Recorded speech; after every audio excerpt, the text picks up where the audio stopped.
Hello friends, अस्सलाम वालेकुम and welcome to real info. दोस्तों, बचपन से ही हम कई किस्म की कहानियाँ और किस्से सुनते आ रहे हैं, जैसे चांद पर एक बूढ़ी औरत चरखा चलाती है या फिर ड्रैकुला के किस्से। और हमारा पूरा बचपन इन्हीं कहानियों के बीच गुजरा है। दोस्तों, ड्रैकुला का नाम सुनते ही सबसे पहले जो किरदार इंसानी जहन में जन्म लेता है वो एक ऐसी इंसानुमा मखलूक है जिसकी खुराक इंसानी या हैवानी खून है, जिसे पी कर वो अपनी भूख और प्यास बुझाता है। ड्रैकुला एक ऐसे वैम्पायर को कहा जाता है जो कि इंसानों का खून पीता है, जिसके नुकीले लंबे दांत और नुकीला चेहरा बचपन से ही हमें डराता आ रहा है। ड्रैकुला के ऊपर कई फिल्म्स और नावल्स लिखे जा चुके हैं। क्या आपने कभी सोचा है कि आखिर वैम्पायर्स की असल हकीकत क्या है और ये किस्से कहानियाँ कहाँ से शुरू हुए? क्या ये सच है या बस फर्जी किस्से और कहानियाँ ही हैं? इस वीडियो में मैं आपको बताऊंगी कि दरअसल ड्रैकुला की हकीकत है क्या सच में कोई ऐसा इंसान तारीख में मौजूद था और ये लफ्ज़ ड्रैकुला दरअसल कहाँ से शुरू हुआ। दोस्तों, वैसे तो ड्रैकुला के किस्से और कहानियों की तारीख कई सौ साल पुरानी है। दरअसल में ड्रैकुला का ये किरदार पहली बार आयरलैंड से ताल्लुक़ रखने वाले मुसन्निफ ब्रैम स्टोकर ने तख्लीक किया था।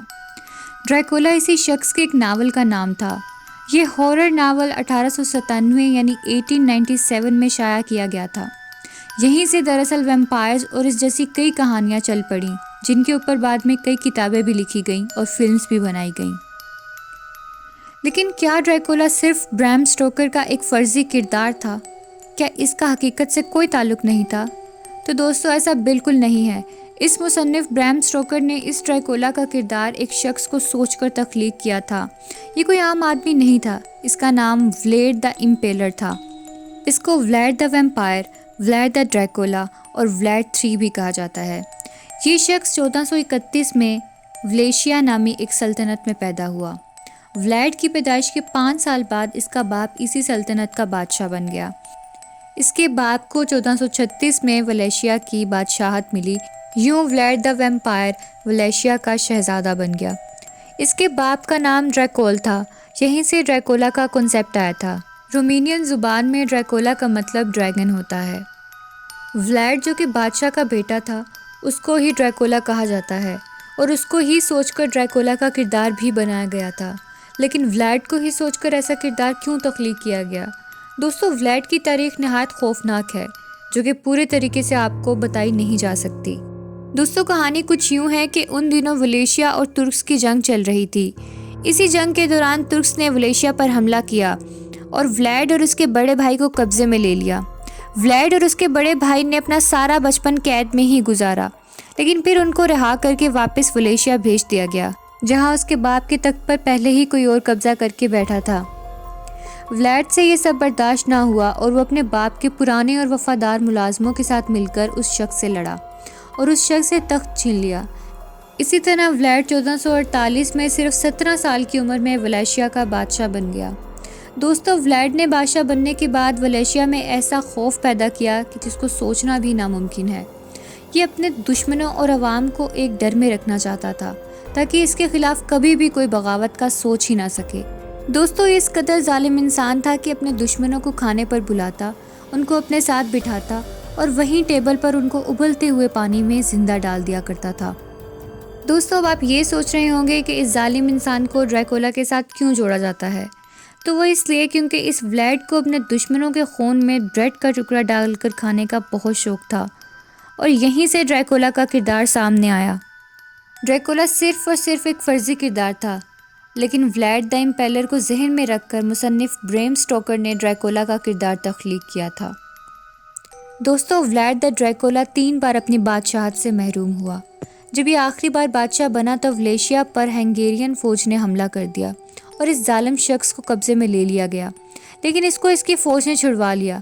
ये जालिम शख्स हंगेरियन फ़ौज से लड़ते हुए एक जंग के दौरान कत्ल कर दिया गया था। दोस्तों, वलेशिया सल्तनत का अब कोई नामो निशान वजूद में नहीं है। दोस्तों, रोमानिया में ड्रैकुला एक नहायत मशहूर किरदार है। इस जालिम शख्स के जुल्म की कहानियाँ रोमानिया में इस कदर मशहूर हैं कि वहाँ पर व्लेड का मतलब ही शैतान तस्वुर किया जाता है। कहा जाता है कि इस शैतान सिफ्त इंसान ने तकरीबन 1 लाख लोगों को टॉर्चर करके मौत के घाट उतार दिया था। دوستوں بہت سے تاریخ دانوں کا یہی کہنا ہے کہ ولیڈ ہی وہ ڈریکولا ہے جس کے قصے اور کہانیاں ہم بچپن سے سنتے آ رہے ہیں۔ دوستوں ایلزبتھ بیتھری ولیڈ کے بعد شاید تاریخ کی سب سے زیادہ مشہور ویمپائر تھی۔ حیرت انگیز طور پر اس کا تعلق بھی رومینیا سے تھا۔ ایلزبتھ بیتھری ایک ملکہ تھی جس کو لوگوں کو ٹارچر کرنے میں بہت مزہ آتا تھا۔ اس ظالم ملکہ کی کہانی بھی عجیب و غریب ہے۔ اس کو ویمپائرز کی طرح ہی لوگوں کا خون پینے کا شوق تھا۔ اس کے محل میں ٹارچر سیلز بھی قائم کیے گئے تھے۔ یہ بھی کہا جاتا ہے کہ یہ ملکہ اپنی عمر کو روکنے اور جوان دکھنے کے لیے جوان لڑکیوں کے خون میں نہاتی بھی تھی تاکہ تاعمر جوان دکھ سکے۔ بالآخر اس ملکہ کو اسی کے محل میں ایک چھوٹے سے تہہ خانے میں قید کر دیا گیا اور یہ وہیں مر گئی تھی۔ دوستو ایلزبتھ بیتھری پر بہت سی موویز اور کہانیاں بھی لکھی جا چکی ہیں۔ بات کریں تاریخی حقائق کی تو اس بیماری کی باقاعدہ تشخیص ہو چکی ہے، یعنی یہ بیماری انسانوں میں پائی جاتی ہے جس میں انسان کو ایک دوسرے کا خون پی کر راحت ملتی ہے۔ دوستوں مثال کے طور پر بنو امیہ کا معروف گورنر حجاج بن یوسف اگرچہ خود خون کا پیاسا نہیں تھا، لیکن اس کے بقول اس کو بالخصوص انسانی خون دیکھ کر تسکین ہوتی تھی۔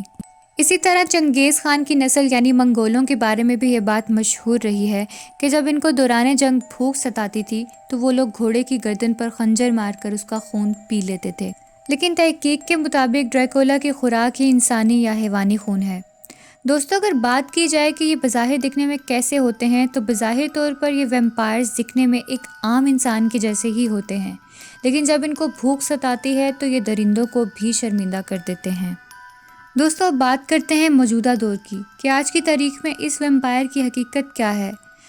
تو تحقیق کے مطابق یہ ثابت ہوا ہے کہ ویمپائرز در حقیقت ایک فرضی کہانی ہے۔ کچھ انسانوں میں یہ ویمپائر ڈیزیز پائی جاتی ہے جسے پورفیریا کہا جاتا ہے۔ اس ڈیزیز میں لوگوں میں خون کی ڈیفیشنسی ہو جاتی ہے جس کو پورا کرنے کے لیے ان کو انسانی خون کی طلب ہوتی ہے۔ اپنی اس ضرورت کو پورا کرنے کے لیے وہ انسانی خون کی تلاش میں رہتے ہیں۔ دوستوں اس بیماری میں گرفتار لوگ سورج کی روشنی میں باہر بھی نہیں نکل سکتے، نہ وہ کسی قسم کی روشنی برداشت کر سکتے ہیں اور اپنے گھروں میں ہی قید رہتے ہیں اور چاہ کر بھی گھروں سے باہر نہیں نکل سکتے۔ دوستوں اس بیماری کے علاج کے لیے ان لوگوں کو ہسپتالوں میں اسپیشل علاج کے لیے رکھا جاتا ہے جہاں پر ان کا پراپر ٹریٹمنٹ کیا جاتا ہے۔ وہاں پر علاج کے دوران ان کی ضرورت پوری کرنے کے لیے ان کو خون بھی مہیا کیا جاتا ہے۔ اس بیماری سے جونجنے والے بہت سے لوگوں کی کہانیاں سننے کو ملتی ہیں جنہیں لوگ آج کی تاریخ میں دی ریئل ویمپائرز کے نام سے جانتے ہیں۔ سننے میں یہ بیماری جتنی عجیب اور وحشت زیادہ لگتی ہے، اس سے کئی زیادہ تکلیف اس سے گزرنے والے لوگوں کو ہوتی ہے کہ وہ اپنے ہی گھر میں قید رہتے ہیں اور کہیں باہر آ جا نہیں سکتے۔ اسی بیماری سے انسپائر ہو کر کئی فلمیں اور ناولز بھی وجود میں آئے ہیں، لیکن ان ویمپائرز کی حقیقت آج کی تاریخ میں صرف پورفیریا ہے جو کہ ایک بیماری ہے۔ دوستو اگر آپ کو یہ ویڈیو اچھی لگی ہو تو ویڈیو کو لائک اور شیئر ضرور کر دیں۔ ایسی مزید انٹرسٹنگ ویڈیوز دیکھنے کے لیے چینل کو سبسکرائب کر لیں اور بیل آئیکن کو پریس کرنا مت بھولیں تاکہ نئی ویڈیو کے نوٹیفیکیشن آپ کو وقت پر ملتے رہیں۔ اپنا خیال رکھیے گا، ملتے ہیں اگلی ویڈیو میں، تب تک کے لیے خدا حافظ۔